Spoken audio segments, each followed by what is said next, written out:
ರಾಜ್ಯಸಭೆಯಲ್ಲೂ ಪ್ರತಿಪಕ್ಷಗಳ ಗದ್ದಲದಿಂದ ಕಲಾಪವನ್ನು ಪದೇ ಪದೇ ಮುಂದೂಡಿ ಕೊನೆಗೆ ದಿನದ ಮಟ್ಟಿಗೆ ಮುಂದೂಡಲಾಯಿತು.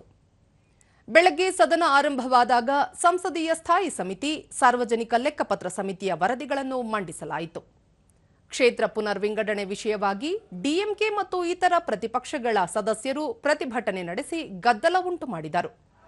ಪ್ರತಿಪಕ್ಷಗಳ ವರ್ತನೆಗೆ ಅಸಮಾಧಾನ ವ್ಯಕ್ತಪಡಿಸಿದ ಸಭಾಪತಿ ಜಗದೀಪ್ ಧನಕರ್, ಸುಗಮ ಕಲಾಪ ನಡೆಯಲು ತಮ್ಮ ಕೊಠಡಿಯಲ್ಲಿ ಸಭಾನಾಯಕರ ಸಭೆಯನ್ನು ನಡೆಸುವುದಾಗಿ ಹೇಳಿ ಕಲಾಪವನ್ನು ಮಧ್ಯಾಹ್ನ 12 ಗಂಟೆಗೆ ಮುಂದೂಡಿದರು. I will be calling a meeting of the floor leaders in my chamber at 11:30 a.m. today. I would share with the honorable members what I have seen in the House a while ago. The House stands adjourned to meet at noon today.